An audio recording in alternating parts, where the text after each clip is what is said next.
우리 함께 같이 말씀 보도록 하겠습니다. 오늘 우리 함께 살펴볼 말씀 마태복음 15장 29절에서 39절의 말씀인데요.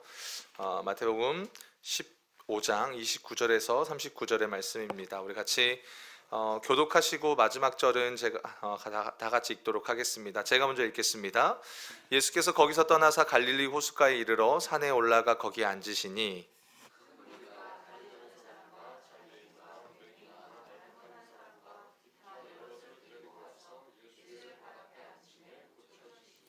말 못하는 사람이 말하고 장애인이 온전하게 되고 다리 저는 사람이 걸으며 맹인이 보는 것을 무리가 보고 놀랍게 여겨 이스라엘의 하나님께 영광을 돌리니라.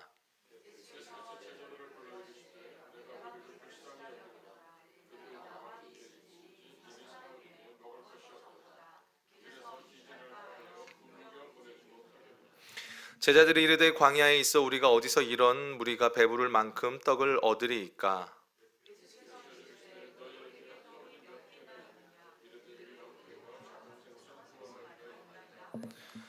예수께서 무리에게 명하사 땅에 앉게 하시고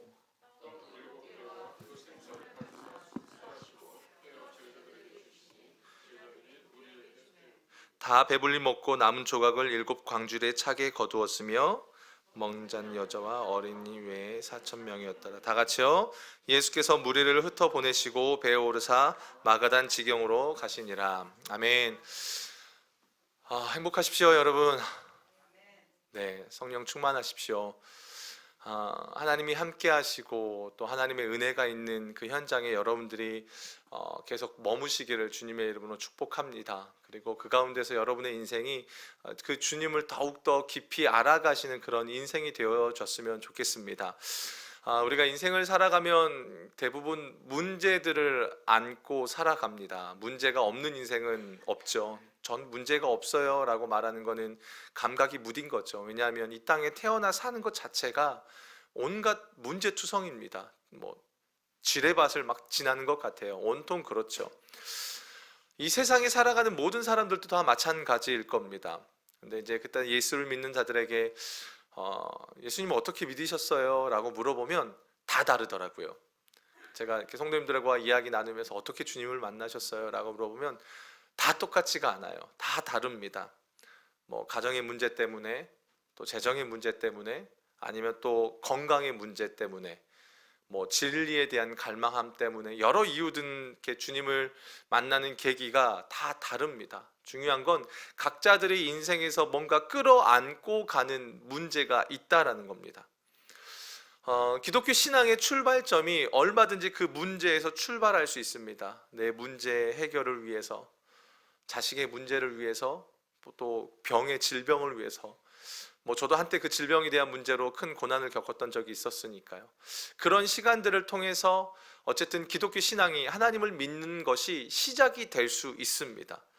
근데 중요한 건 뭐냐면 우리의 신앙이 그 문제 해결이라는 것에만 초점이 맞춰져서 거기에 멈춰버려서는 안 된다는 겁니다. 문제 해결 중요하죠.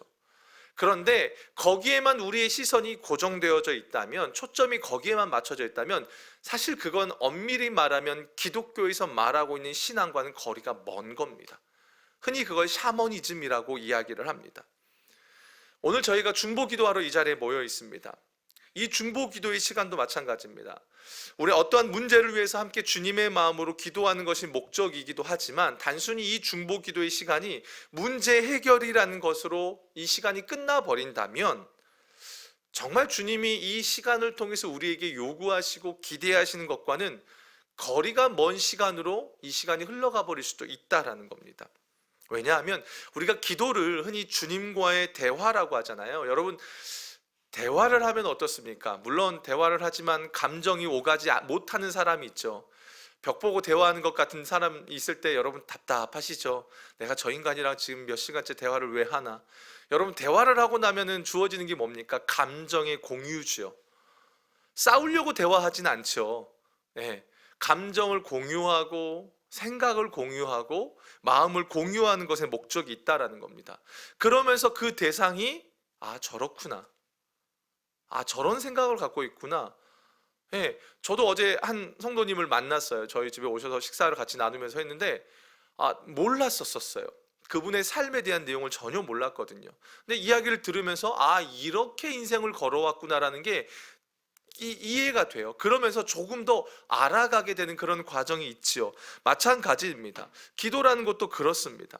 하나님의 마음과 하나님의 생각이 오가야 되는데 그 과정이 빠진 채 그냥 우리의 문제 요것만 놓고 우리가 계속적으로 거기에 목이 메어 있으면 흔히 말하죠. 넋두리라고 말합니다.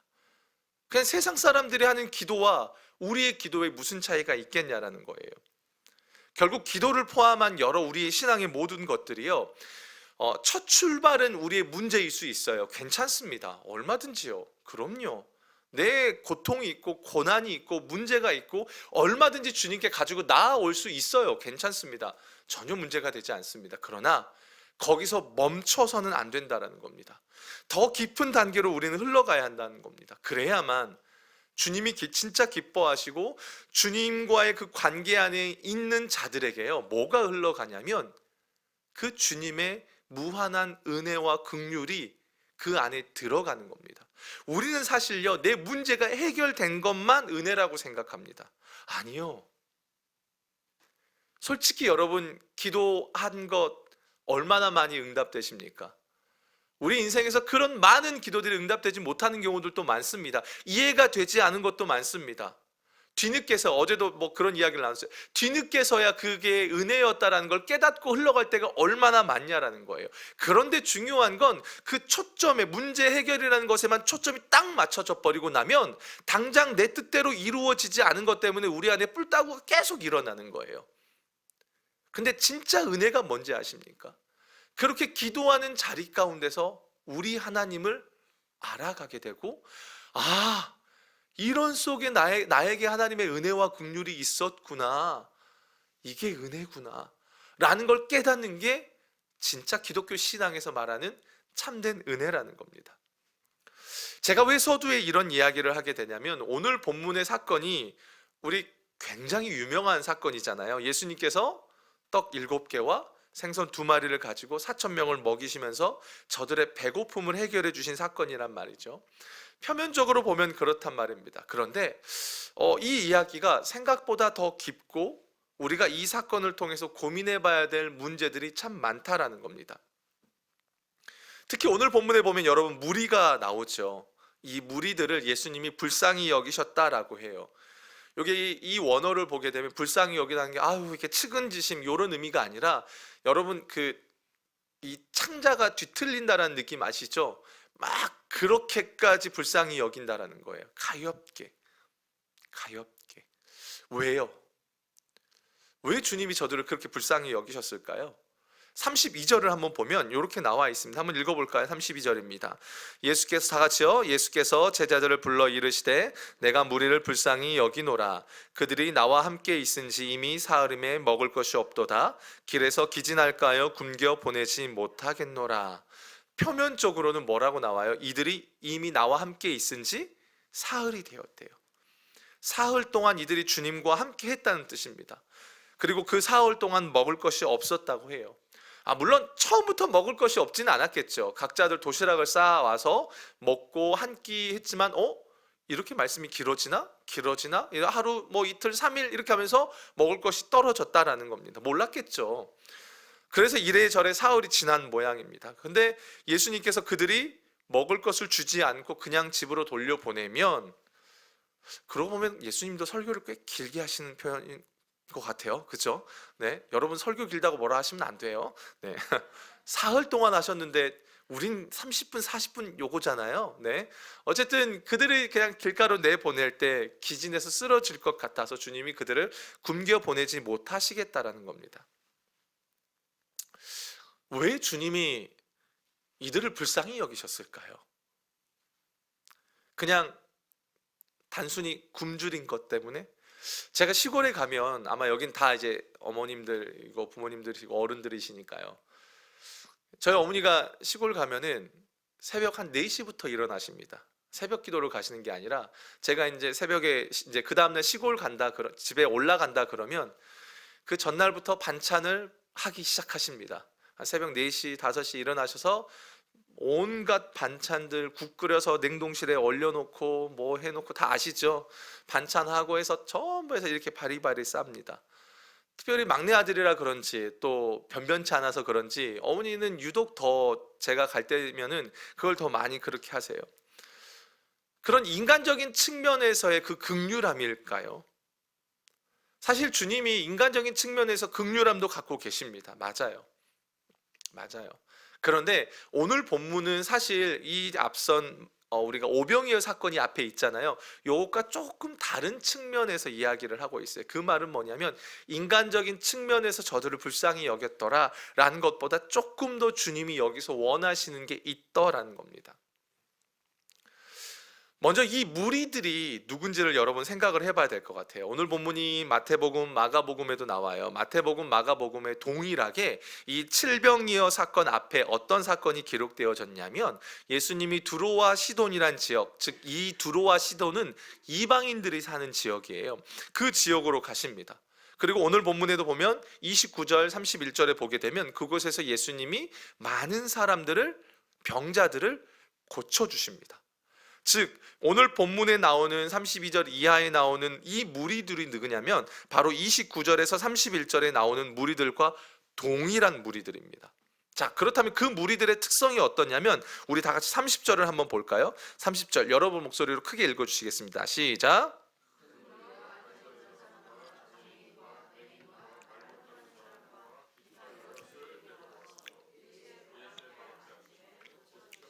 자, 즉 이 무리들은 어때요? 여러 환자들을 데리고 예수님께로 나왔어요. 뭐 생명구원 축제를 했는지 모르겠어요. 어쨌든 사람들을 데리고 쭉 나왔습니다. 그리고 그 가운데 주님이 그 아픈 자들을 고쳐주신 것을 이 무리들이 다 보게 된 겁니다. 그리고 그냥 고치는 것을 내가 봤어. 와, 주님이 저걸 고치셨네 라고 끝나는 것이 아니라, 자 31절을 보겠습니다. 31절 다 같이 볼게요. 시작. 말 못하는 사람이 말하고 장애인이 온전하게 되고 다리 저는 사람이 걸으며 맹인이 보는 것을 무리가 보고 놀랍게 여겨 이스라엘의 하나님께 영광을 돌리니라. 무리가 보고 놀랍게 여겨, 그리고 어떻게 해요? 이스라엘의 하나님께 영광을 돌렸다라는 겁니다.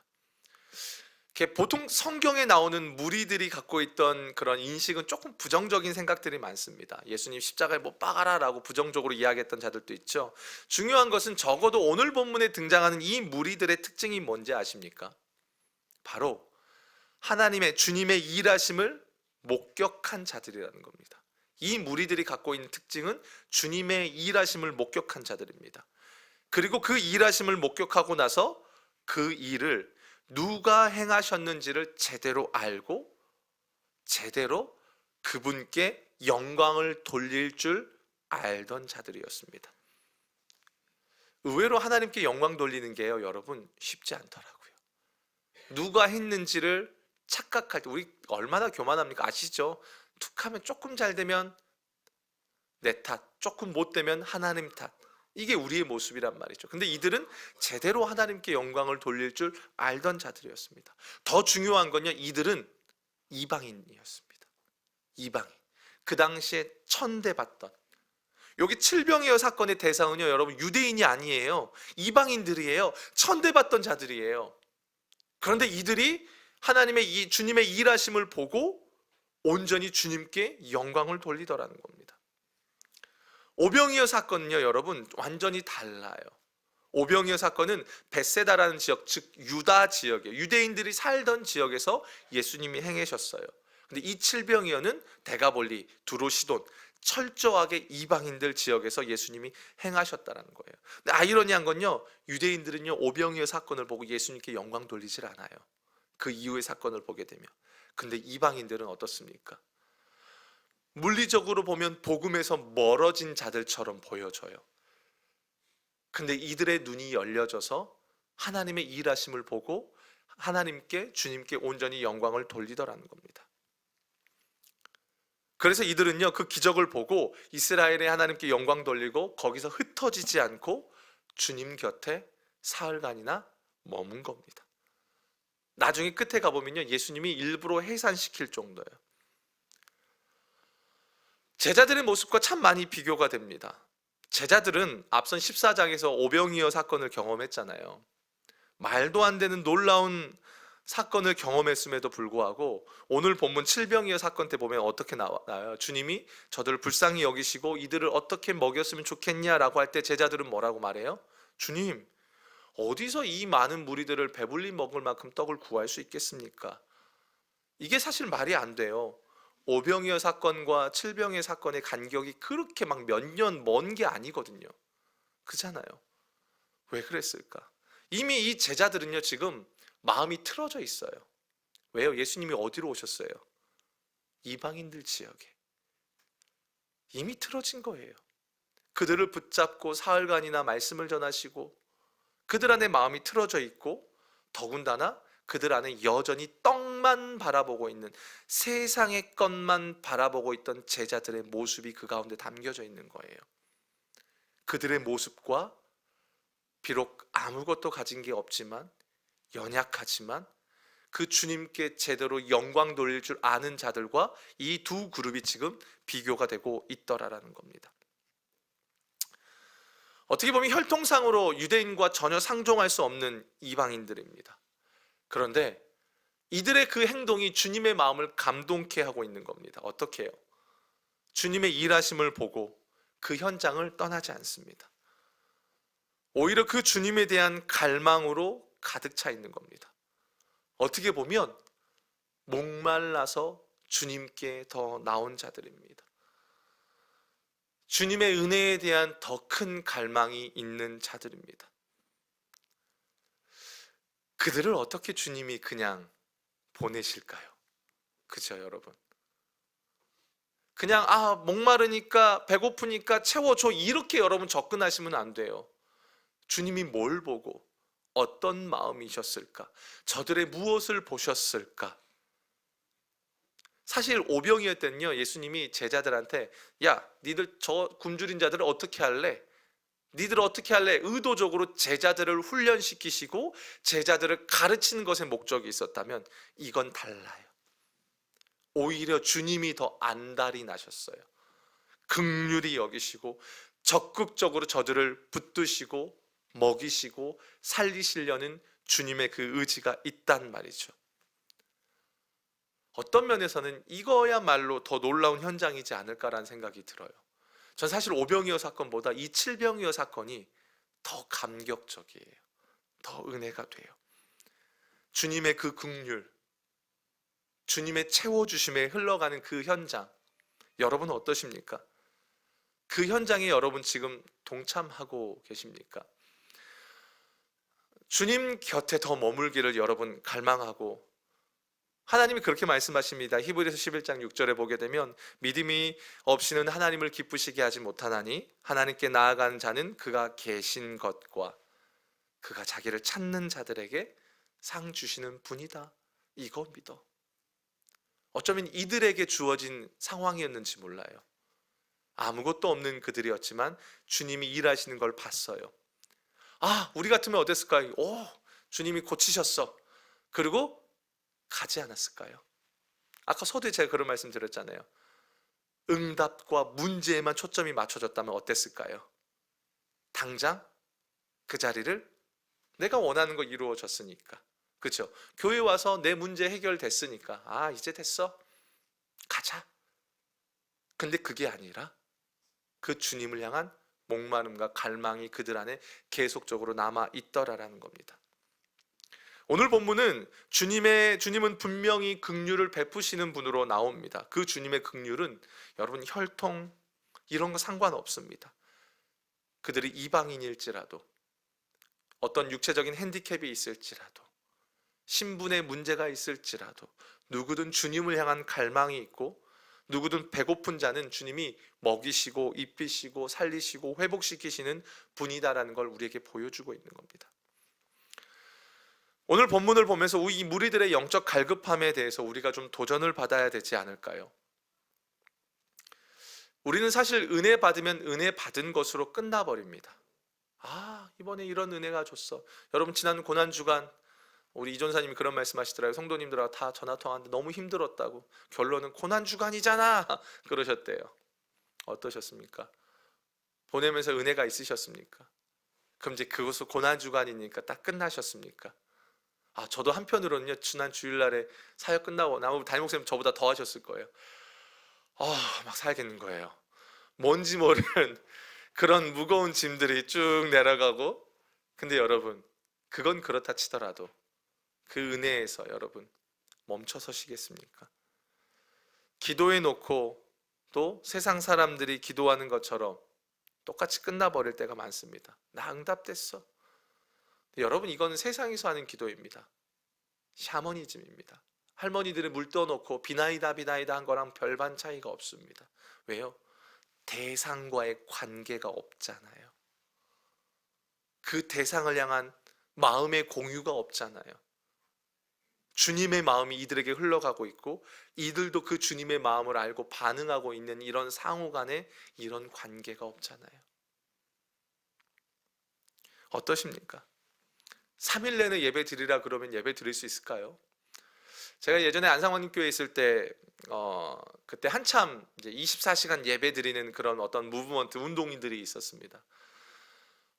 저는 예배팀을 하고 있었기 때문에 각자 시간을 정해서 안산 지역에 있었던 팀들이 연합으로 모여서 예배를 드리면서 각 교회마다 시간대별로 예배를 드립니다. 제일 몰리는 시간대가 있어요. 오전과 저녁 퇴근하고 새벽 2시부터는 사람이 없더라고요. 그때는 혼자 예배 인도하고 막 이러고 있었던 거죠. 새벽에. 근데 그때 저는 개인적으로 교회에서 일을 하면서요, 밥을 안 주면 굉장히 싫어합니다. 저는 오늘 또 설교를 열심히 하고 기도 열심히 하고 나면 뭔가 맛있는 식탁이 저를 위해서 예비되어 있을 거라고 굳은 믿음 속에 이 자리에 올라왔습니다. 교회에서 밥을 안 주면 너무 싫습니다. 3일 동안 밥을 안 줬대요. 저 같은 사람은 열받아서 뛰쳐나가는지 모르겠어요. 근데 이들에게는 지금 그런 은혜가 임하고 있는 겁니다. 이 말씀을 딱 준비하면서 제가 이제 미리 제가 좀 설교를 준비를 해 놨었어요. 그리고 이제 지난주 목사님과 피드백을 하고 그러고 왔는데, 그냥 이 설교를 준비하는 가운데 그냥 이게 부흥의 원리가 아닐까? 라는 생각이 들었어요. 이번에 에즈베리에서 부흥이 일어났죠. 그 부흥 운동을 이번에 조금 이렇게 보는 게 좀 새롭게 보는 이유가 뭐냐면, 뭔가 부흥을 위해서 우리가 이 시간 평양 대부흥 운동처럼 회개합시다 뭐 합시다 막 이렇게 우리가 인위적으로 모여서 한 게 아니에요. 그냥 채풀 때, 이 쉽게 표현하면 우리 수요 중보 기도회 때 모여서 예배해요. 똑같이 시끄럽게 막 쥐야 막 이런 거 있잖아요. 그런 거 하지도 않았어요. 그냥 평범해요. 그냥 예배를 드려요. 그리고 근데 그 예배 드리는 자들 안에 주님 곁에 더 머물기를 원하는 갈망, 그러면서 그 안에 그 갈망이 퍼져가면서 부흥의 운동처럼 그 현장 가운데 역사가 일어났다라는 것입니다. 그 갈망이 있었고 주님의 말씀이 있었고 그거에 반응한 것밖에 없더라는 겁니다. 부흥을요, 여러분 특별한 걸로 여기시면 안 됩니다. 현상이 아닙니다. 그냥 내가 주님의 말씀이 있고 거기에 반응하는 것 자체가 여러분 부흥입니다. 왜요? 우리의 인간의 죄된 본성은 말씀에 반응하고 싶어 하지 않기 때문입니다. 그렇잖아요, 여러분. 아무리 여러분 은혜 받았다고 하시는 말씀들이 대부분 다 뭡니까? 내가 듣고 싶은 말이 나왔을 때 은혜 받은 거잖아요. 내가 듣기 싫은 말 하면 또 오늘 시험 들었다라고 기억하잖아요. 그 이야기를 들은 저희는 또 시험 들지요. 서로 시험 드는 공동체가 될 수밖에 없어요. 뭡니까? 주님의 말씀이 들려질 때 우리가 반응할 수 있다는 것 자체는요, 그게 은혜입니다. 우리의 죄된 본성과 반대가 되기 때문입니다. 제가 참 이렇게 설교를 준비하면서 저의 지난 시간들을 좀 많이 돌아보게 되었어요. 네, 보통 제가 너무나 감사해요. 제가 정말 감사하게 생각하는 건 뭐냐면, 제가 많은 교회를 사역하진 않았어요. 보통 사역하는 5년 정도를 했더라고요. 5년 하고 하나님이 이렇게 하고 했는데 막 1년 하고 옮기고 이렇게 사역을 한 적은 한 번도 없거든요. 근데 사역하면서 정말 감사했던 게, 제가 사역을 했던 곳들마다 다 하나님의 은혜를 경험했던 현장이었어요. 찬양을 하고 예배를 드리고 영혼들이 변화가 되어지고 청년들이 살아나고 성도님들이 하나님 앞에 더 가까이 나아가는 그런 은혜의 현장들을 너무나 감사하게 저는 경험을 했어요. 가는 곳마다. 왜 그랬을까? 제가 대단한 건 아니에요. 여러분 저 아시잖아요. 저 있는 모습 집이나 여기나 똑같아요. 그냥 있는 모습 그대로예요. 뭐 제가 대단한 실력자도 아니고 뭔가 기도도 뭐 하는 사람도 아니고 왜 그랬을까? 근데 이렇게 말씀을 준비하는 가운데 그때 딱 하나 생각났었어요. 오늘 또 사실 그 감격이 제 안에 있다 보니까 약간 가슴 안에 이 마음 안에 울컥함이 좀 있어요. 뭐냐면 어떻게든 그 주님 곁에 머물기를 원하는 그 마음이 제 안에 있었어요. 그 갈망이 제 안에 있었어요. 노래도 잘 못해요. 뭐 음악적인 것도 몰라요. 그러나 하나님이 그거 하나는 보셨던 것 같아요. 단순히 내 문제 어떤 이런 것 놓고 기도하기보다는 그 하나님의 나라와 그 임재가 있기를 구하는 그 기도가 제일 크지 않았나? 그러다 보니까 찬양 인도를 하고 있으면 그때마다 참 많은 은혜가 하나님 저에게 주셨었어요. 근데 이제 제가 어느 순간에 제 안에 그 은혜와 감격이 사라졌다는 걸 제가 느꼈어요. 그러니까 여러분들이 저를 보면서 느끼시는 건 상관없이 이건 제가 분명히 느끼는 거니까 제가 아는 거죠. 물론 한국에 들어오는 과정 속에서 여러 아픔들이 제 안에 있었고 또 여러 힘든 순간들이 있었습니다. 지난주에 제가 지난번 설교 때도 그랬죠. 무엇에 매여 계십니까? 제가 묶여 있던 것, 매여 있던 것, 뭐 상처이기도 하고 쓴뿌리이기도 하고 그런 것들에 제가 매여 있다 보니까 늘상 뭐냐면 그분 자체를 향한 갈망 이것보다 그냥 현상과 상황과 눈앞에 놓여진 것들에만 일희일비하는 저의 모습이 보여지더라는 겁니다. 근데 이제 올해 들어오면서 작년 말부터 올해 들어오면서 하나님이 저를 이렇게 쑥 다시 이 영 안에 깊은 곳을 만지시는 그런 과정이 제 안에 요즘에 일어나고 있어요. 그러면서 뭐 물론 그렇다고 해서 제 상황이 좋아졌냐? 아니요. 이제 더 바빠졌어요. 더 힘들어졌어요. 문제가 다 해결되느냐? 그렇진 않아요. 그러던 차에 하나님 저에게 먼저 그의 나라와 의를 구하라는 말씀을 저에게 주셨어요. 한 주간에 어떤 때는 5번이나 동일한 말씀을 저에게 들려주셨어요. 그러고 있던 차에 갑자기 청포도 공동체를 제가 맡게 된 거예요. 황 목사님이 가시면서. 일이 너무 많아졌죠. 그냥 정신이 없어요. 근데 이게 뭐지? 왜지? 라고 했지만 제 안에 다시 한번 주님 앞에서 그 삶을 추적해 가는 가운데 내가 그동안 해왔던 그 주님 앞에 기도했던 것들이 응답되어지는 과정이고 이건 주님의 일하심이구나. 주님의 일하심이라고 해서 제가 막 100% 기뻐 즐거워 이건 아니에요. 여러분도 마찬가지시잖아요. 이건 주님의 일하심이지만 때로는 그게 쉽게 납득이 되지 않거나 기쁨의 감정으로 가지 않을 때도 있잖아요. 근데 분명한 건 주님의 일하심이라는 건 알고 있어요. 뭐 제가 기도를 잘하거나 뭐 그렇진 않아요. 뭐 여전히 장시간으로 잘 못하고 상황도 그렇게 되지도 못해요. 대단하지도 못해요. 그런데 그런 상황을 제가 마주하면서 계속 제가 주님 앞에 구하는 게 주님, 저는 주님의 그 긍휼이 필요합니다. 저는 주님 곁에 머물길 원합니다. 어떻게 보면 여기에 나와 있던 이 칠병역 현장에 있던 그 사람들의 마음이었는지도 모르겠어요. 주님의 그 놀라운 흔적을 보면서 그 주님 그분에 대한 갈망과 그 주님이 나를 불쌍히 여겨주시기를 원하는 마음, 그 마음이 제 안에 조금씩 부어지게 됩니다. 제가 그러고 보니까 예전에 제가 주님 앞에 한참 그 은혜 현장 속에 있을 때에 그때 내가 이런 기도를 드렸었지 라는 게 딱 떠오르지더라고요. 오늘도 주님의 그 긍휼을 구하죠. 주님의 그 은혜와 주님의 긍휼이 없으면 저는 기진에서 굶어 쓰러지는 내 인생이 됩니다라는 그런 고백. 어떻게 보면 이 무리들이 처한 상황을 누가 제일 잘 알고 계실까요? 예수님이 제일 잘 알고 계시죠. 여러분들이 처한 상황을 누가 제일 잘 알고 있을까요? 저희가요? 목회자들이요? 아니요. 여러분들 마음 먹고 속이면 목회자들 얼마나 속이는 있으시잖아요. 숨길 수도 있잖아요. 얼마든지 그렇더라고요. 그런데 주님은 숨기질 못하잖아요. 내 아픔의 현장, 어떤 현장이든 주님은 다 알고 계신다는 겁니다. 이게 깨달아지는 거예요. 그렇구나. 주님은 그래서 저들을 불쌍히 여겨주시는 겁니다. 그리고 그것으로 그들이 살아가는 것입니다. 어떻게 보면 오늘 우리가 기도해야 될 첫 번째 기도 제목이지 않나 싶습니다. 주님, 여전히 나는 여기에 나오는 무리들처럼 문제가 있고 또 문제가 있는 자들을 곁에 둔 사람인지도 몰라요. 왜요? 그 무리들 중에 무리들이 아픈 사람들을 데리고 왔잖아요. 그잖아요. 내가 데리고 나온 사람인지도 몰라요.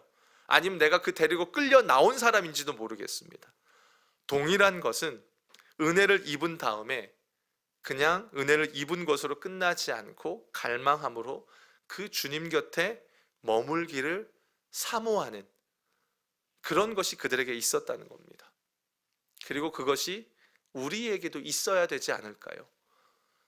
적어도 우리는 사순절 기간을 지나면서 예수님의 십자가의 그 구속의 은혜, 그 부활이라는 것이 갖는 그 은혜를 경험했잖아요.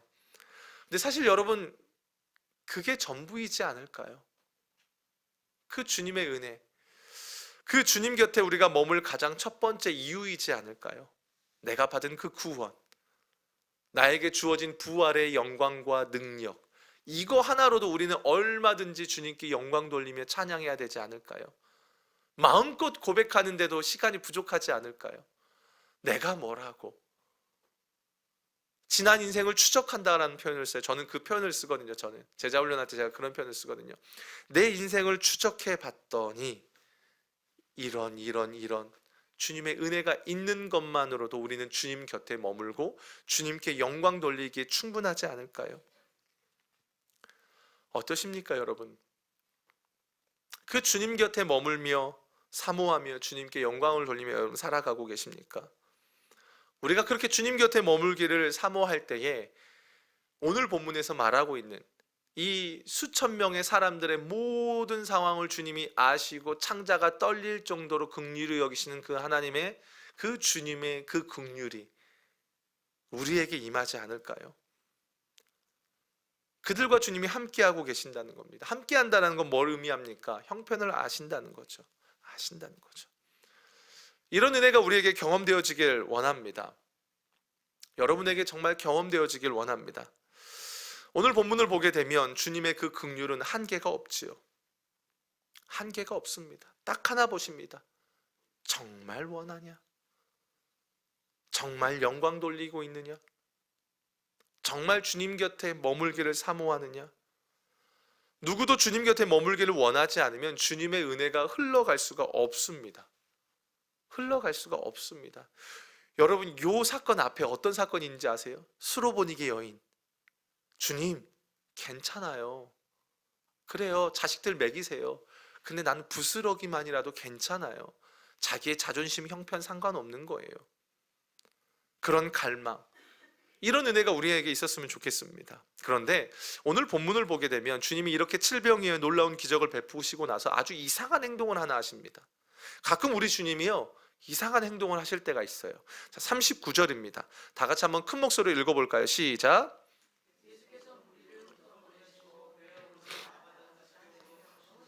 자, 주님이요, 그렇게 기적을 베푸시고 그 사람들을 그냥 그 자리에 두지 않고요, 흩어 보내십니다.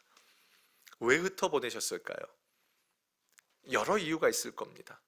그런데 그것은 긍휼히 여김을 받은 자들이 해야 될 일이 있기 때문에 흩어 보내시는 겁니다. 여기서 여러분 흩어버리셨다라는 요 말이요, 여러분 이런 표현이에요. 강제적으로 흩어버렸다는 거예요. 심지어 이 말이요, 여러분 이혼을 강요할 때 쓰는 강압적인 단어예요. 와, 그죠? 흩어버리셨, 야 좀 가, 이게 아니라 강압적인 표현입니다. 이들은 주님으로부터 고침도 받고 기적도 눈앞에서 보고 칠병이의 사건도 경험했습니다. 오, 놀라운 은혜들을 경험했습니다. 여러분 어떨까요? 저 같으면 이 가운데 주님, 제가 주님을 위해서 베드로처럼 초막셋을 짓겠습니다, 이랬을지도 몰라요. 더 머물고 싶다고. 왜? 은혜에 대한 갈망이 있으면 계속 머물고 싶으니까요. 근데 주님이 흩어버리십니다. 왜요? 각자에게요, 허락된 자리가 있기 때문입니다. 각자에게 허락되어진 삶의 자리가 있다는 겁니다. 너희가 나로부터 은혜를 입었다면, 나의 놀라운 은혜를 경험했다면 너희의 삶의 자리로 가서 그곳에서 나의 은혜를 나타내라, 복음을 전해라, 이겁니다. 예전에 제가 전도사 사역을 할 때가 있었습니다. 그때 한 청년들을 담당을 했었습니다. 그때 참 이렇게 놀라운 은혜들이 있었는데 청년들이 이제 은혜를 경험하고 나면 뭐 청년들 뿐이겠습니까? 성도님들이 은혜를 경험하고 나면 딱 나타난 특징이 하나가 있습니다. 뭐냐면 교회를 자주 옵니다. 예, 교회를 자주 옵니다. 그래서 교회 자주 오시는 분들 보면은 아, 이분들이 은혜를 받고 있구나라는 걸 알 수 있습니다. 참 좋죠. 행복한 일입니다. 근데 제가 그 청년 보고는 뭐라고 그랬냐면, 야, 너 교회 좀 그만 와 그랬어요. 오지 마 그랬어요. 이상한죠. 이상한 전도사죠. 좋죠.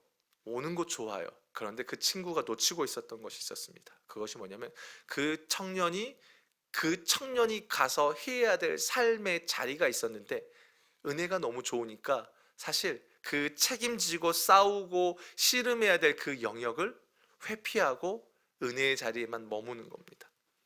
좋잖아요. 교회 오면 좋잖아요. 얼마나 저희는 그때도 저는 늘 사역자들이 많은 교회에서 근무를 했는데, 사역자들 오면은 여러분 또 제 스타일 아시잖아요. 오면 막 왔냐 이러면서 먹을 것부터 시작해서 얼마나 재밌게 했었겠어요. 한두 번이죠. 알고 보니까 그가 씨름해야 될 삶의 자리에 나아가질 않아요. 그냥 여기가 조사온이에요. 여기에만 머물러 있는 거예요. 학생이면 뭘 해야 합니까? 기본적으로 공부해야죠. 그렇다고 여러분 목사님 그럼 우리 공부해야 되니까 주일날 안 보낼게요 뭐 이런 소리 하고 계시면 또 안 되잖아요. 시험 기간 이런 소리, 이건 말도 안 되는 거고요. 그거 얘기 나누는 거 수준은 밑바닥이고요. 그 정도 수준 갖고 얘기하면 안 되겠죠. 당연한 거죠. 가정주부라면 어떻습니까? 가정에 가서 설거지 해야죠. 밥 해야죠. 직장인은요, 네, 땀 삐질삐질 흘리며 돈 벌어야죠. 그리고 교회 와서 또 헌신해야죠. 또 이렇게만 이야기하니까 교회는 또 안 오려고, 헌신은 또 안 하려고 하시는 분들도 있어요. 아니죠. 은혜를 경험했다면 하나님이 맡겨준 삶의 자리로 나아가야 한다는 겁니다. 하나님이 허락하신, 맡겨주신 그 자리로 나아가서 거기서 주님께 영광 돌리라는 겁니다. 그게 성도의 부르심입니다. 힘들죠. 예수 믿고 사는 삶이요, 힘들어요. 힘들죠. 고단하죠. 맞습니다. 왜요? 우리가 이 땅에 목적이 있지 않으니까요. 뭐 여러분 한 100년, 200년 사실 건가요? 어우, 어우, 너무 징그러워요. 그렇지 않아요?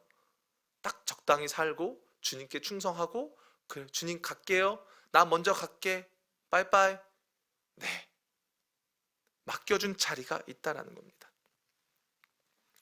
하나님이 왜 우리에게 은혜를 주실까요? 왜 예수님께서 이들에게 놀라운 질병의 사건을 보내주셨을까요? 근데 단순하게 배고파서요? 예수님이 그냥 그 배고픔, 배고파, 그것만 보셨을까요? 아니죠. 거기에만 우리의 머문다면, 시선이 머문다면 주님의 마음을 놓치는 겁니다. 주님은 열방의 주인이시잖아요. 모든 이들을 구원하길 원하신 거잖아요. 우리를 주님의 제자로 부르신 것은 우리가 주님의 은혜를 경험하고 그 은혜를 온전히 흘려보내라는 겁니다. 흩어버리는 거죠. 제가 그 청년에게 가, 오지 마, 공부해, 알바해, 도망가지 마 라고 이야기했던 것처럼요. 마주해야 될 현실이 있다는 겁니다. 여러분, 내가 속해 있는 곳에 그것을 흘려보내는 것 자체가요, 하나님께 영광이에요. 여러분, 큰 걸 영광으로 생각하지 마십시오. 오늘 아침에 설거지하고 오셨죠? 밥 차려주고 오셨죠? 여러분, 하나님께 영광 돌리신 거예요. 아멘이에요. 별로 뭐 더 대단한 걸 생각하십니까? 더 대단한 거라면 여러분 이슬람 지역 라마단 기도하는데 그쪽으로 가시죠. 아니요. 아니에요, 여러분. 월급 타서 가족들에게 주셨습니까? 영광 돌리신 겁니다. 영광 돌리신 겁니다. 목사님, 이렇게 힘들게 살아? 예, 힘들게 사셔야 합니다. 죄송하지만 예수 믿는 자, 그러나 힘들다고 해서 우리 안에 기쁨이 없느냐? 그 은혜를 갈망하는 자에게는요, 힘들어요. 어제 그 성도님 그러시더라고요. 어떻게 이렇게 힘들어? 제가 생각해도 답이 안 나오더라고요. 그분의 삶이. 재밌게 그 시간들을 보낸 거예요. 왜요? 은혜가 있으니까요. 주님을 갈망하니까요. 예수를 믿고 그 영광스러운 하나님 나라를 바라보는 자들은 자기의 욕심과 정욕을 십자가에 못 박고 나는 죽고 예수로 살며 예수가 허락하신 교회와 삶의 자리에서 주님께 영광 돌리며 살라고 부름받았습니다. 아멘이십니까? 내 문제, 내 것만 주장하는 것으로 가지 않습니다. 그것은 이제 막 처음 예수 믿는 사람들, 어린 신앙들, 그럴 수 있습니다. 언제까지 우리가 어린아이로 살까요? 언제까지 우리가 징징대며 살아야 할까요?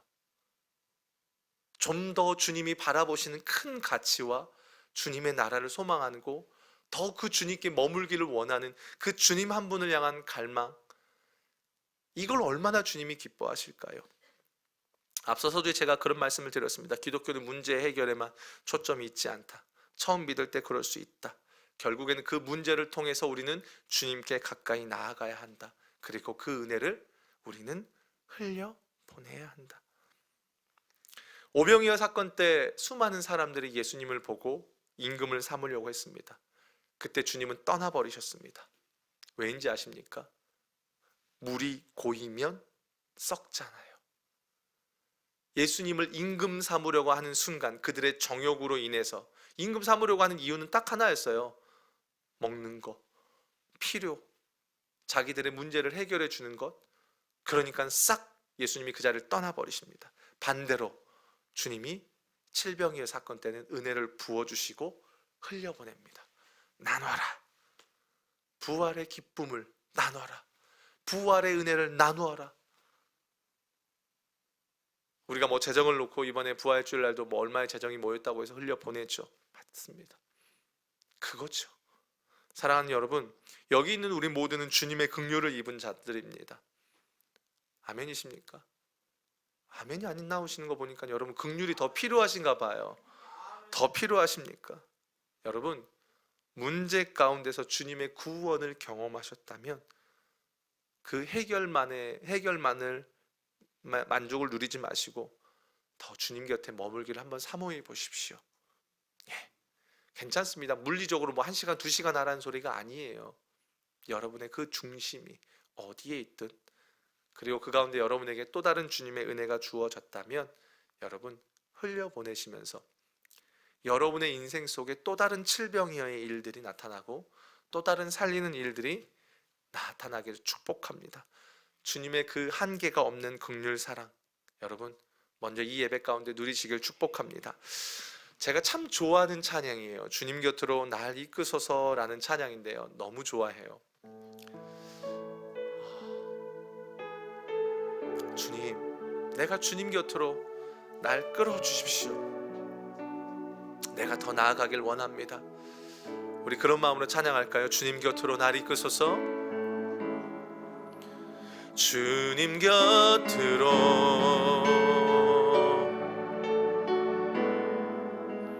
날 이끄소서.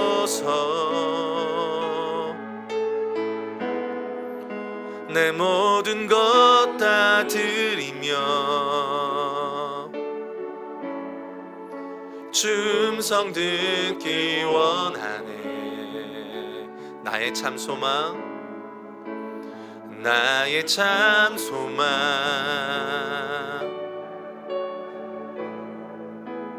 그 무엇과도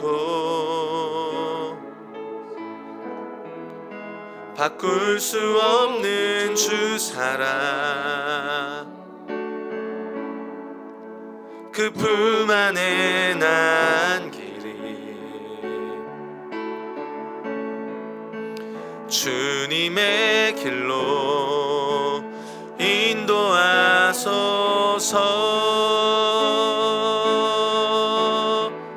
주님만이, 주님만이, 주님만이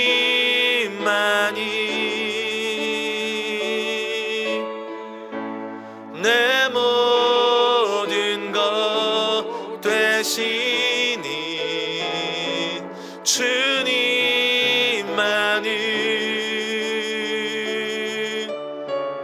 더 알게 하소서.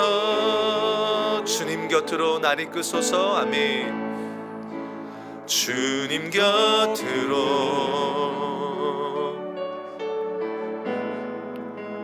날 이끄소서.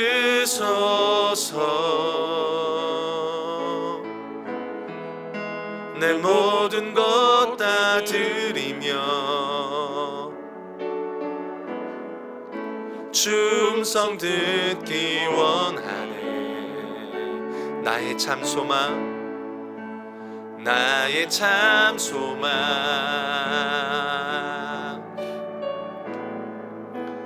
그 무엇과도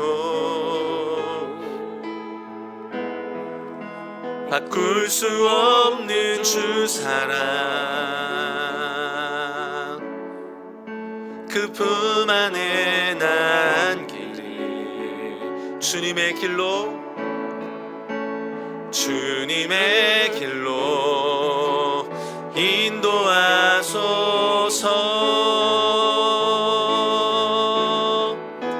주님만이, 주님만이, 주님만이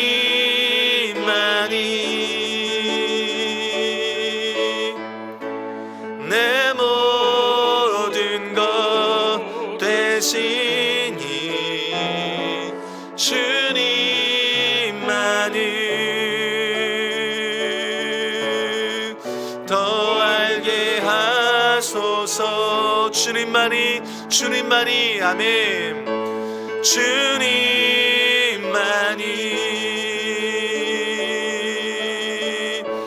내 모든 것 되시니 주님만을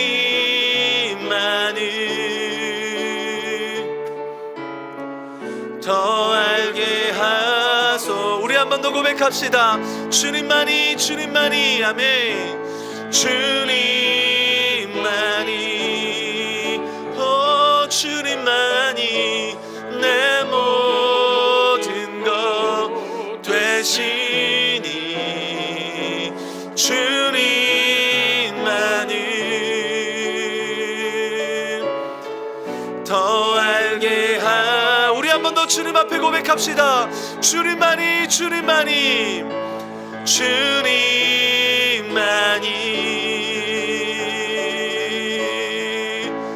내 모든 것 되시니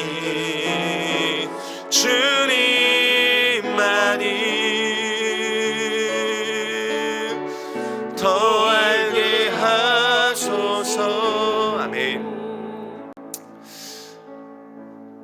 여러분, 이런 갈망이 있으십니까? 주님 곁에 머물기를 원하는 그 갈망이 여러분이 있으십니까? 이 시간 우리의 영적인 눈이 열려지길 같이 기도했으면 좋겠습니다. 주님, 내가 주님 앞에 나아갈 때 때로는 문제 때문에 나아가기도 합니다. 여전히 해결해야 될 문제가 있기도 합니다. 여전히 고통도 있습니다. 여전히 고난도 있습니다. 그런데 주님, 그 고난과 고통과 문제에만 내 시선이 빼앗기지 않게 해주십시오.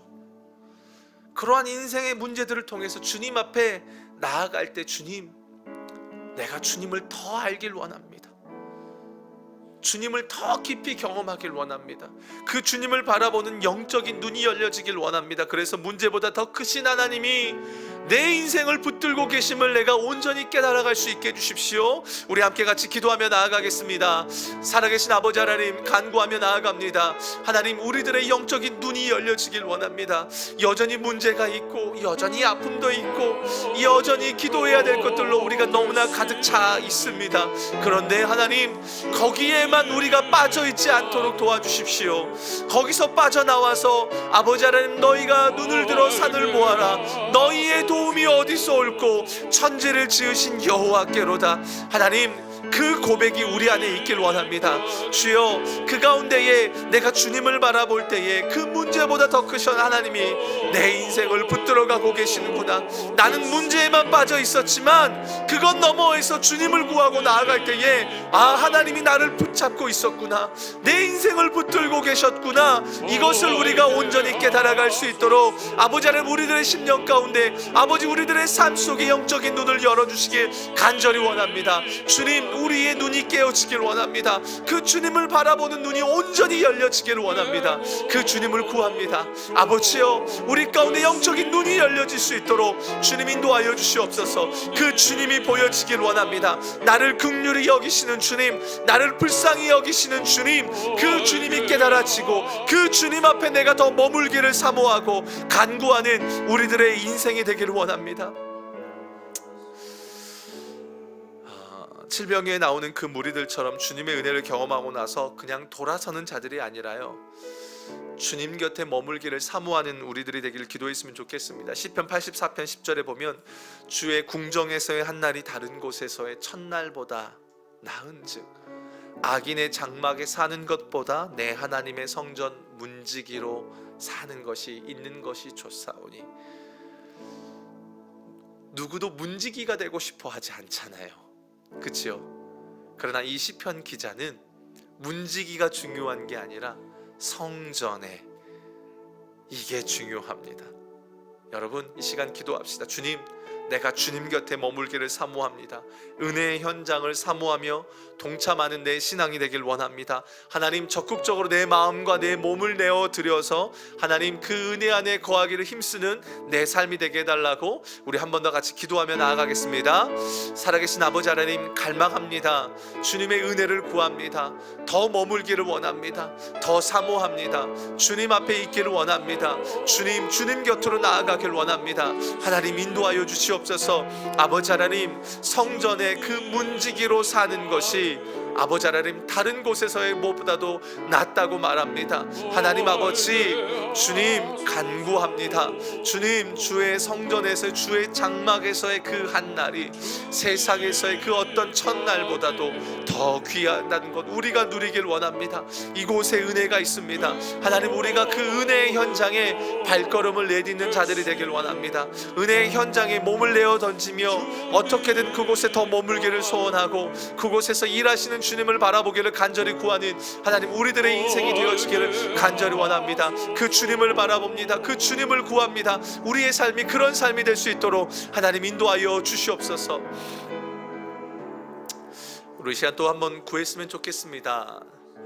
주님, 내 삶에 영적인 배고픔이 있습니다. 또 육적인 배고픔이 있습니다. 당장 주님이 긍휼을 베풀어 주시지 않으면 기진할 것 같습니다. 그런 문제가 있지요. 우리 인생의 그런 문제들을 고스란히 주님께 이 시간 의탁했으면 좋겠습니다. 중요한 건 무리들의 굶주림을 주님이 다 아신다는 겁니다. 여러분들의 굶주림을 주님이 다 아신다는 겁니다. 그렇다면 우리가 내 손에 꽉 쥐고 있던 걸요, 좀 놔볼까요, 여러분? 꽉, 내가 해결도 못하면서 꽉 쥐고 있는 거 있잖아요. 놔볼까요? 주님, 긍휼히 여겨주십시오.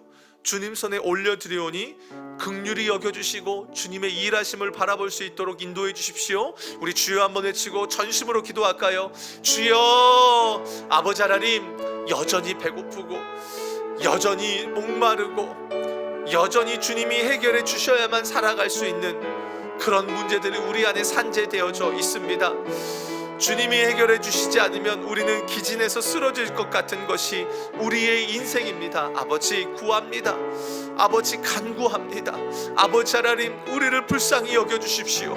내 손에 꽉 쥐고 있었던 것들을 주님 손에 올려드립니다.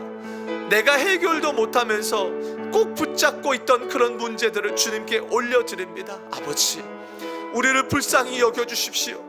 하나님이 우리를 불쌍히 여겨주시지 않으면 아버지, 우리는 아무것도 할 수 없는 자들입니다. 하나님이 인도해 주시지 않으면 아무것도 할 수 없는 것이 우리들의 인생입니다.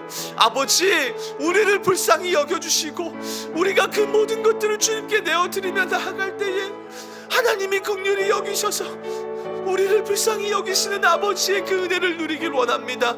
우리가 해결받기를 원하는 우리들의 어떠함보다도 주님이 더 잘 알고 계시지요.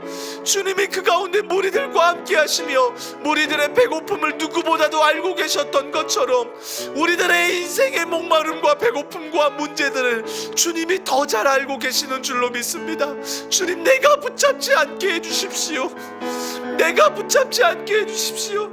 내가 붙잡는 인생이 아니라 주님께 온전히 의탁할 때에 주님이 인도하시고 주님이 붙드시고 주님이 일으키시는 그 놀라운 은혜를 우리가 마음껏 누리고 경험할 수 있도록 하나님 우리 가운데 함께하여 주시옵소서. 주님께 온전히 의탁합니다. 우리들의 인생을 주님께 맡겨드립니다. 주여 붙들어 주시옵소서. 이 시간 우리의 인생이 내 욕심과 어떠함을 붙잡고 사는 인생이 아니라 하나님께 영광 돌리는 인생이 되기를 우리 기도했으면 좋겠습니다. 그냥 모여서 썩어버리는 그 인생이 아니라 하나님, 내가 은혜를 먼저 누리고 나누고 흘려보내는 인생이 되게 해주십시오. 우리 그렇게 기도했으면 좋겠어요. 근데 우리 그럴 때마다 그런 생각합니다. 주님, 내 삶은 이렇게 초라한데요, 난 이것밖에 안 되는데요. 근데 주님은 그렇게 생각하지 않습니다. 내가 내 인생을 볼 때 너무 초라해 보이고 너무 작은 것처럼 보여집니다. 그런데 5병이어든 7병이어든 주님은 기껏 해봤자 보리떡 7개와 물고기 2마리, 보리떡 5개와 물고기 2마리를 갖고 수천 명을 먹이셨습니다. 나는 작게 보여질지 모르겠습니다. 내 인생 그저 그런 것처럼 보여질지 모릅니다. 그건 내 생각입니다. 그러나 하나님은 내 작은 삶의 것들을 내어 던질 때에 그 삶을 통해서 은혜를 흘려보내도록 이끄실 줄로 믿습니다. 이 시간 기도할 때 하나님, 내가 은혜를 흘려보내는 인생 되게 해주십시오. 나에게 맡겨진 자리에서 주님께 영광 돌리는 인생이 되게 해주십시오. 우리 다 같이 주여 한번 외쳐 같이 기도하겠습니다. 주여, 아버지 하나님 간구합니다. 때로는 우리들의 삶이 그렇습니다. 너무 작게 여겨지고 내가 초라하게 보일 때가 있습니다. 내가 가진 게 겨우 그냥 보리떡 7개와 물고기 2마리밖에 없는 것처럼 보여질지 모릅니다. 우리의 인생 자체가 그렇습니다. 그런데 주님, 우리의 인생이 주님 손에 들려지길 원합니다. 그래서 흘려보내는 인생이 되길 원합니다. 주님, 스스로를 작게 여기지 않게 하여 주시옵소서. 그것을 주님은 얼마든지 크게 만드실 수 있는 분이시기에 그 주님께 내 삶을 내어 던지며 그 주님께 내가 맡겨드리며 그 주님 앞에 나아가며 은혜를 흘려보내는 삶이 되길 원합니다. 하나님, 그것이 작든 크든 간에 나에게 허락된 공간이 있다면 그곳에서 하나님 은혜를 흘려보낼 줄 아는 자들이 될 수 있도록 주여 인도하여 주시옵소서. 주님, 이들을 붙들어 주시옵소서. 우리 성도들의 인생이 그런 인생이 될 수 있도록 주여 인도하여 주시옵소서. 우리가 교회를 위해서 좀 같이 기도했으면 좋겠습니다. 우리 생명구원 축제를 위해서 우리 끝났지만 우리에게 맡겨진 영혼들이 계속 있지요. 교회에 오신 분들도 있고 영접하신 분들도 있지만 그렇지 못한 분들이 대다수이잖아요. 그 말은 뭐냐면 하나님이요, 우리로 하여금 계속 기도하도록 원하신다는 겁니다. 이 시간 같이 기도합시다. 하나님, 우리가 계속해야 될 그 기도하는 영혼들이 주님을 영접하게 해주십시오. 저들이 그 주님의 긍휼을 덧입게 해주십시오. 저들의 인생의 목마름을 주님만이 해결하실 수 있는데 주님, 내 전도 대상자들에게 그 주의 은혜가 흘러가게 해주십시오. 그래서 저들이 해갈받고 주님께 나오는 그런 삶이 되게 해주십시오. 우리 한 번 더 같이 저들을 위해서 같이 기도하도록 하겠습니다. 살아계신 아버지, 우리 부활절 이제 끝났습니다. 하나님, 그러나 여전히 저희는 기도해야 합니다. 여전히 저들을 위해서 기도해야 합니다. 아버지 하나님, 여전히 강팍하고 여전히 메말라 있고 여전히 닫아버리는 그 문들, 여전히 닫혀진 문, 높은 장벽들, 하나님, 우리가 그것들을 주님 앞에 계속 기도하는 가운데 그 모든 높은 장벽들이 낮아지고 닫힌 문이 열려지고 그 강팍한 곳이 풍요로워지고 메말랐던 곳에 늘 흘러넘치는 은혜가 있기를 원합니다. 아버지 하나님, 우리 전도 대상자, 우리 가족들, 지인들, 믿지 않는 저들에게 끊임없이 우리가 기도하고 저들에게 주의 은혜를 흘려보내길 원합니다. 저희가 계속해서 흘려보낼 때에 어느 순간 주님의 때에 하나님 열매 맺게 되는 그런 놀라운 역사가 있기를 간절히 원합니다. 우리가 해야 될 것은 그 주님을 바라보고 긍휼로 계속 기도하는 것밖에 없습니다. 끊임없이 기도하는 우리가 되길 원하오니 주여 역사하시고 주의 은혜를 마음껏 나타내 주시옵소서. 여러분, 우리 부활절 헌금이 이번에 고아들에게 흘러갑니다. 이 가운데 그 아이들의 아픔과 상처가 조금이라도 어루만져지도록 우리 기도했으면 좋겠습니다. 우리가 한 재정이 어떤 이는 많을 수도 있고 어떤 이는 적을 수 있습니다. 액수가 중요한 게 아니라 내가 마음을 담아 드린 그 헌금 속에 하나님, 저들이, 그 고아들이 그들의 아픔과 상처가 어루만져지는 어떠한 씨앗이 될 수 있도록, 마중물이 될 수 있도록 인도해 주십시오. 그래서 비록 저들이 육적으로 아픔을 갖고 있을지 모르겠지만 그리스도의 사랑이 저들에게 흘러 들어가서 저들의 인생의 참 만족과 기쁨은 오직 예수님께 있다는 것을 그들이 깨닫고 참된 자유와 기쁨과 만족 속에서 살아가게 달라고, 우리 그 고아들을 위해서 우리 한 번 더 좀 같이 마음을 모아서 전심으로 기도하겠습니다. 기도합시다. 살아계신 아버지, 저들을 위해서 기도합니다. 인생의 아픔을 갖고 있고 육적인 아픔을 갖고 있습니다. 어찌 우리가 저들의 그 아픔을 다 헤아릴 수가 있겠습니까? 다만 간절히 기도하는 것은 조금이라도 저들이 만져지길 원합니다. 아픔이 해소되길 원합니다. 조금이라도 하나님, 저들의 그 상처가 아물기를 원합니다. 조금이라도 저들이 하나님 앞에 나아오는 계기가 되길 원합니다. 하나님의 은혜의 마중물로 하나님, 우리 교회의 그 부활절 헌금이 쓰여질 수 있도록 인도하여 주시옵소서. 그래서 저들 가운데 아버지 하나님, 그 아이들이 진짜 인생의 목마름을 해결해 주는 분은 주님밖에 없다는 것을 저들이 분명하게 깨달아갈 수 있도록 인도하여 주시옵소서. 그래서 참된 기쁨과 만족을 세상에서 찾는 것이 아니라 주님의 몸된 교회에서 주님을 바라봄으로 저들이 찾는 그런 인생들이 될 수 있도록 하나님 인도하여 주시옵소서. 그런 은혜가 하나님, 이번 그 부활절 이후에 그 헌금을 통해서 고아들에게 흘러가고 그런 은혜의 역사가 마음껏 나타날 수 있도록 아버지 인도하여 주시고 긍휼을 베풀어 주시옵소서. 우리가 교회에서 한 번 더 좀 같이 기도합시다. 여러분, 제자훈련 중입니다. 예수님의 사람 진행 중이고 또 이번 주일부터는 예수 동행일기가 시작이 됩니다. 성도는 제자입니다. 제자는 성도입니다. 그래서 모든 성도들은 제자훈련을 받아야 합니다. 시간 기도할 때 하나님, 제자훈련을 통해서 예수가 나의 왕임을 고백하게 해주십시오. 예수님과 동행하는 그런 삶의 훈련이 제자 훈련 가운데 나타나고 경험되어지게 해주십시오. 열매가 있게 해주십시오. 우리 함께 같이 기도하겠습니다. 살아계신 아버지, 제자 훈련을 위해서 기도합니다. 예수님의 사람 제자 훈련과 예수 동행 훈련이 시작 중입니다. 하나님, 정말 성도는 제자입니다. 제자는 성도입니다. 그렇기 때문에 모두가 다 제자 훈련을 해야 합니다. 하나님, 우리 성도들 이 제자 훈련 가운데 참여하고 있는 자들, 또 참여해야 되는 자들에게 하나님의 은혜가 임하게 하여 주시옵소서. 그래서 저들이 그 가운데서 예수가 나의 왕임을 고백하고 예수를 붙들고 살아가고 예수를 의지하며 살아가는 자들이 되게 도와주시며, 또 주님과 동행하는 기쁨을 마음껏 누릴 수 있기를 간절히 원합니다. 그냥 형식적으로 하는 교육의 시간이 아니라 이 시간이 생명이 흘러들어가고 생명이 살아나는 그런 역사가 있는 그런 은혜의 시간들이 될 수 있도록 아버지 하나님 역사하여 주시옵소서. 주님, 강사들에게 기름 부어 주시길 원합니다.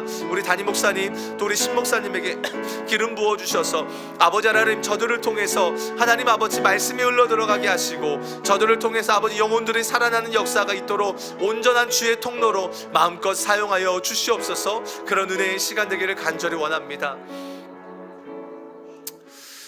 여러분, 한 번 더 교회를 위해서 기도해 주십시오. 이제 다음 세대를 위해서 여러분 기도가 참 많이 필요합니다. 참 많이 기도가 필요한 것 같아요. 제가 다음 세대를 맡아 보니까 정말 많은 기도가 필요합니다. 하나님, 우리 다윗반, 요셉반, 그리고 우리 청포도 다음 세대 모든 그 아이들 속에요, 하나님의 말씀이 심겨지도록 기도했으면 좋겠습니다. 이 아이들이 말씀을 통해서 하나님이 어떤 분인지를 알게 해주십시오. 그래서 말씀이 이들의 삶을 변화시켜서 하나님 나라를 세워가는 귀한 일꾼들이 되도록, 그리고 어려서부터 신앙이 참 좋다라는 것, 하나님을 예배하는 게 기쁘다는 것을 이 아이들이 누릴 수 있게 해주십시오. 경험하게 해주십시오. 그리고 다음 세대 교육자들과 교사들을 위해서도 하나님, 진짜 주님의 마음으로 저들을 섬기고 사랑하게 해달라고 우리 함께 같이 다음 세대를 위해서 한 번 더 같이 기도하겠습니다. 살아계신 아버지, 간구합니다. 다음 세대를 위해서 기도합니다. 아버지 하나님, 정말 기도가 많이 필요한 상황임을 깨닫게 됩니다. 아버지 하나님, 말씀이 저들에게 들어가길 원합니다. 말씀을 통해서 하나님이 어떤 분인지 하나님을 깨달아 가길 원합니다. 주님, 온전히 깨달아 갈 수 있도록 인도하여 주시옵소서. 온전히 깨달아 갈 수 있도록 주여 은혜를 베풀어 주십시오. 말씀을 선포하시는 또 우리 목회자들과 또 선생님들 가운데 함께 하셔서 아버지의 마음으로 그 모든 사역을 감당하게 하여 주시고, 그래서 이 다음 세대가 하나님을 아는 아이들, 예배의 참된 기쁨과 은혜를 알고 누릴 줄 아는, 또 남을 배려할 줄 아는, 그리스도의 사랑을 전할 줄 아는 다음 세대 아이들이 될 수 있도록 하나님 인도하여 주시옵소서. 하나님, 이 다음 세대가 살아야만 아버지 하나님 이 한국교회의 소망이 있게 됩니다. 하나님, 거기에 우리가 말로 기도만 하는 것이 아니라 또 재정적인 투자도 할 수 있도록 도와주십시오. 하나님, 물심양면으로 아버지 하나님 다음 세대에 많은 것들이 부어지길 원합니다. 그래서 이 다음 세대에 하나님 말뿐으로 끝나는 섬김이 아니라 실제적으로 다음 세대에 많은 것들이 투자되는 가운데 이들이 열매를 맛볼 수 있도록, 누릴 수 있도록 하나님 은혜를 베풀어 주시고 인도하여 주시옵소서. 한 번 더 여러분 교회를 위해서 기도합시다. 기도할 때요, 여러분 계속 요즘에 붙들고 있는 말씀입니다. 정말 바울 사도가 디모데에게 그렇게 이야기합니다. 하나님의 말씀과 기도로 거룩하여 지라고 이야기합니다. 교회는 다른 거 없습니다. 말씀과 기도로 거룩해지는 겁니다. 하나님, 매일 말씀 기도, 우리가 그것을 그냥 담임 목사님 보내주시는 것으로 읽고 끝나는 수준이 되지 않았으면 좋겠습니다. 내가 묵상하고 그 말씀을 곱씹어서 그 말씀이 내 말씀이 되게 해주십시오. 그리고 기도하는 가운데 하나님과 더 친밀해지는, 그래서 이 포도나무 교회가 정말 말씀과 기도로 거룩하여지고 하나님과 친밀한 삶을 살아가는 우리 포도나무 교회 되게 해주십시오. 우리 한 번 더 같이 기도하겠습니다. 살아계신 아버지 하나님, 간구하며 나아갑니다. 하나님, 말씀과 기도로 거룩해지는 우리가 되길 원합니다. 아버지 하나님, 매일매일 우리가 붙들어야 될 말씀들이 있습니다. 이것을 그냥 하나님 받아 먹는 수준이 아니라 내가 묵상하고 내가 소화시켜내서 내 삶에 끌어가는 원동력이 되는 말씀이 되게 하여 주시옵소서. 그 말씀을 붙들고 우리가 기도합니다. 그 기도하는 가운데 하나님, 진짜 하나님이 나에게 원하시는 게 무엇이고 하나님의 마음이 무엇인지를 내가 깨달아 가길 원합니다. 그 주님과 동행하길 원합니다. 그 말씀을 통해서 주님과 친밀해지길 원합니다. 그 주님과 함께 나아가길 원합니다. 주님, 이 포도나무 교회가 그렇게 주님의 말씀을 붙잡고 기도하며 주님 앞에 서서 나아가는 그런 교회가 되길 원합니다. 다른 것 아니라 하나님의 말씀이면 충분합니다. 기도 하나로 나아가는 것이면 충분합니다. 주님, 다른 곳에서 만족과 은혜를 구하는 교회가 아니라 이렇게 주님 앞에 나아가며 은혜를 구하고 나아가는 우리 포도나무 교회 되게 하여 주시옵소서. 우리 마지막으로 교회 한몸 기도회와 기도문과 환우들을 위해서 우리 함께 같이 기도했으면 좋겠습니다. 여러분, 우리가 어떻게 치유합니까? 우리가 어떻게 살립니까? 능력은 우리에게 없습니다. 다만 우리는 주님의 마음으로 기도하고 간구하는 것 뿐입니다. 주님께 맡겨드리는 겁니다. 하나님, 긍휼히 여겨주십시오. 우리 가족들, 우리 환우들, 지인들, 하나님, 또 내가 연약한 육신이 있다면 나를 놓고도 기도합시다. 마지막으로 주님의 이름 한번 크게 부르짖고 우리 마지막으로 주님 앞에 기도하시고 여러분 돌아가겠습니다. 주여